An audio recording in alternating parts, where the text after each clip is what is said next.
आज ही Doubtnut app download करें। Doubtnut पर होगा अब आपके सभी मैथ्स, केमिस्ट्री, फिजिक्स और बायोलॉजी डाउट्स का सफाया।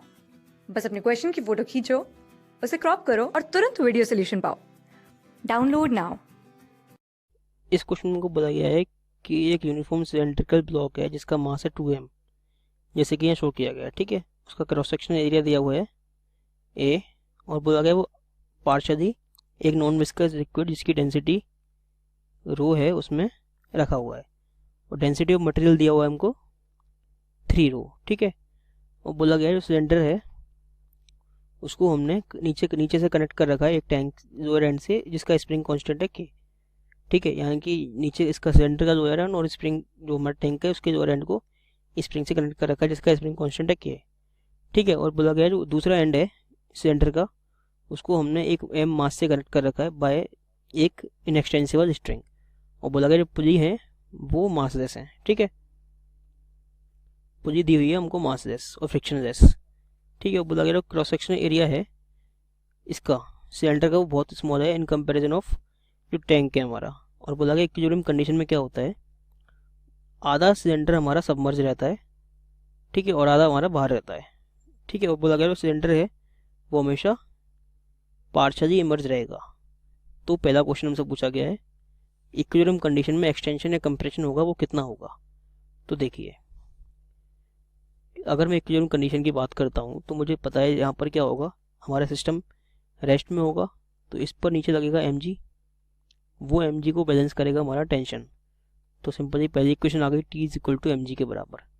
ठीक है, तो यहाँ पर ये टेंशन हमारी ये t इधर लगेगी, अगर हमारा ब्लॉक है नीचे उस पर लगेगा नीचे 2mg के बराबर। ठीक है, अब जो बॉडी है हमारी वो आधी सबमर्ज है, उसकी वजह से एक बायेंड फोर्स लगेगा bf। ठीक है, और अगर हमारी स्प्रिंग कंप्रेशन है स्प्रिंग में कंप्रेशन होगा तो ऊपर लगेगा kx। मैं मानता हूँ अभी कंप्रेशन होगा, अगर x हमारा पॉजिटिव आता है तो कंप्रेशन होगा और नेगेटिव आया तो मान लेंगे एक्सटेंशन होगा। ठीक है, अब मैं अगर इन फोर्सेस को बैलेंस करूँ तो मुझे मिलता है t plus buoyant force plus K X is equal to 2mg के बराबर।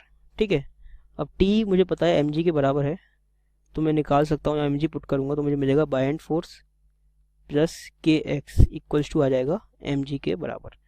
ठीक है, अब मुझे निकालना है बायेंड फोर्स मेरा कितना होगा। तो देखिए, बायेंड फोर्स निकालने के लिए क्या करता हूँ मैं, मुझे पता करना पड़ेगा कि इसका जो वॉल्यूम है वो कितना सबमर्ज है अंदर। तो देखिए, इसका जो हमको टोटल मास दिया हुआ है ब्लॉक का वो है 2m और उसकी डेंसिटी कितनी है 3 रो। ठीक है, तो मैं अगर वॉल्यूम निकालना चाहूँ तो मुझे वॉल्यूम मिलेगा मास बाय डेंसिटी से, जो कि आएगा मेरा 2m बाई 3 रो के बराबर।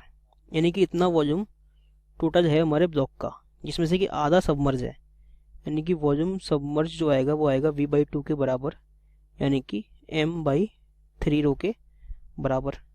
ठीक है, अब ये हमारा आ गया वॉल्यूम सबमर्ज, यानी कि इक्विवेलेंट मास ऑफ वाटर कितना आएगा हमारा, वो आएगा density of water into volume submerge, यानी कि डेंसिटी ऑफ वाटर हमको पता है रो है, इंटू वॉल्यूम सबमर्ज आ गया m/3 रो के बराबर। तो ये आ जाएगा हमारा मास बाई 3। ठीक है, यानी कि बॉयंट फोर्स जो हमारा आएगा वो आएगा mw इंटू जी के बराबर, जो कि हो जाएगा mg/3 के बराबर। अब मेरा बॉयंट फोर्स आ गया तो मैं बॉयंट फोर्स को यहाँ पुट करके x निकाल सकता हूँ। तो देखिए, mg/3 plus kx equals to mg। ठीक है, तो मेरा kx आ जाएगा 2mg/3 के बराबर, यानी जो मेरा x आएगा वो आ जाएगा 2mg/3k के बराबर। अब देखो x मेरा पॉजिटिव आ रहा है, यानी कि जो हमारा कंप्रेशन होगा, क्योंकि मैंने बोला था अगर x हमारा पॉजिटिव आएगा यानी कि कंप्रेशन होगा, और अगर x नेगेटिव आया तो एक्सटेंशन होगा। तो मेरा x पॉजिटिव आ रहा है यानी कंप्रेशन होगा, तो एक्सटेंशन वाले क्वेश्चन ये तो कट जाएंगे हमारे। कंप्रेशन होगा इसकी वैल्यू होगी 2mg/3k, यानी कि ऑप्शन बी। ठीक है, अब नेक्स्ट क्वेश्चन देखते हैं।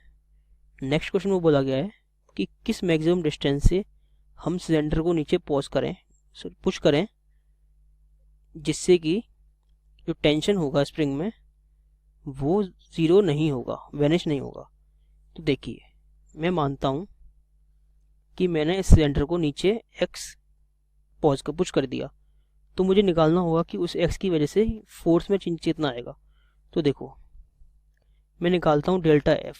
तो देखिए अगर मैं इसको एक्स नीचे और पुश करूँगा तो देखिए इनिशियल यहाँ पर क्या था, हमारा इक्विलिब्रियम हो रहा था, यानी जितना एक्स था वो बैलेंस हो रहा था। अब अगर मैं उसको एक्स और नीचे पुश करूँगा तो जो नया फोर्स लगेगा वो तो एक तो के एक्स होगा,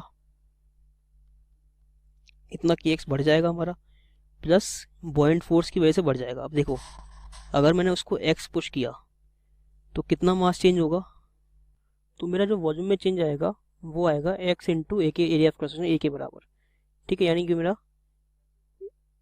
ए इंटू एक्स इतना वॉल्यूम मेरा और घुस गया पानी के अंदर। इसकी वजह से डेंसिटी जो वाटर का मास आएगा वो आएगा A X into density of water, जो कि रो दी हुई है। इतना मास मुझे डिस्पर्स करना होगा। इसको मैं अगर जी से डिवाइड मल्टीप्लाई कर दूँ तो ये जो आ जाएगा मेरा बॉइंट फोर्स, जो कि इंक्रीज होगा। तो मैंने मेरा डेल्टा एफ आ गया K X plus A X rho G के बराबर। ठीक है, अब यानी कि delta F is equal to K plus A rho G into X के बराबर। ये मेरा रेस्टोरिंग फोर्स है। ठीक है, अब मैं इस ब्लॉक को देखता हूँ, इस वाले ब्लॉक को। ठीक है, इस ब्लॉक के अगर मैं एफबीडी बनाऊँ तो मुझे मिलेगा, देखिए क्या होगा कि इस पर क्या होगा, नीचे लगेगा एमजी, ऊपर लगेगा टेंशन। जैसे कि हम इसको नीचे करेंगे तो क्या होगा, इस वाले ब्लॉक को नीचे करेंगे तो क्या होगा, ऊपर की तरफ एक्सेलरेशन लगेगा, जिसकी वजह से इसका एक्सेलरेशन नीचे की तरफ आएगा। ठीक है, यानी कि इसका एक्सेलरेशन आएगा नीचे की तरफ ही। तो मैं इसकी जो इक्वेशन लिखता हूँ मिलती है टी इज इक्वल टू जो आती है वो आती है M G plus M A के बराबर। ठीक है, ये आती है। अब अगर मुझे टेंशन को ज़ीरो करने से बचाना है, एक सेकंड, ये इधर आती है, माइनस आएगा यहाँ पर। ठीक है, अब अगर मुझे टेंशन को ज़ीरो करने से बचाना है तो यानी लिमिटिंग केस में क्या होगा, अगर टेंशन ज़ीरो होगा उसके लिए क्या करना होगा, जी को ए के बराबर करना होगा। यानी कि एक्सेलरेशन अगर मेरा जी हो गया तो मेरी टेंशन ज़ीरो हो जाएगी। ठीक है, अब मैं अगर यहाँ से एक्सेलरेशन निकालना चाहूँ तो मेरा एक्सेलरेशन कैसे निकलेगा, मेरा एक्सेलरेशन आएगा delta F divide by total mass, यानी कि 2m प्लस एम के बराबर, जो कि हो जाएगा मेरा K plus A rho G X divide by 3m के बराबर। अगर ये एक्सेलरेशन मेरा लिमिटिंग केस में जी के बराबर हो गया तो मेरा टेंशन ज़ीरो हो जाएगा, और अगर जी से बड़ा हुआ तो टेंशन ज़ीरो हो ही जाएगा, टेंशन नेगेटिव हो जाएगा, यानी कि ज़ीरो हो जाएगा, यानी कि मेरी जो स्ट्रिंग होगी वो सिलेक्ट कर जाएगी। इसलिए मुझे जो टेंशन होगा, जो एक्सेलरेशन होगा, उसको लिमिटिंग केस में जी के बराबर करके एक्स निकाल सकता हूँ मैं। तो मैं क्या करता हूँ, ए की जगह डाल देता हूँ जी। तो G is equal to K plus A rho G into X divide by 3m। तो मेरा एक्स आ जाएगा लिमिटिंग केस में 3mg डिवाइड बाई के प्लस ए रो जी के बराबर। यानी अगर मैं इसको एक्स को इतना खींचता हूँ तो मेरा टेंशन सिलेक्ट नहीं करेगा, मतलब जो स्ट्रिंग होगी वो सिलेक्ट नहीं करेगी। और अगर इससे ज़्यादा खींच दिया, अगर इससे ज़्यादा कर दूंगा तो एक्सेलरेशन क्या होगा, जी से बढ़ जाएगा और टी मेरा नेगेटिव आ जाएगा, यानी कि स्ट्रिंग मेरी सिलेक्ट कर जाएगी। तो मेरा एक्स मेरा इतना होना चाहिए, जो कि मेरा आंसर कौन सा है, 3mg, ऑप्शन ए। ठीक है, अब मुझे लास्ट पार्ट में बोला गया है, अगर मैंने सिलेंडर को पुश किया जितना डिस्टेंस की हाफ, जितना मैंने सेकंड क्वेश्चन में कैलकुलेट किया, अगर मैंने उसका हाफ डिस्टेंस ही मैंने सिलेंडर को पुश किया तो बताइए टाइम पीरियड क्या होगा। तो देखिए इस क्वेश्चन में ये है कि अगर हम हाफ पुश करें या फुल पुश करें उससे टाइम पीरियड पर फ़र्क नहीं पड़ेगा, क्योंकि हमको पता है टाइम पीरियड होता है, उसका फॉर्मूला होता है 2π√m/k, जो कि एम्पलीट्यूड पर डिपेंड बिल्कुल भी नहीं करता।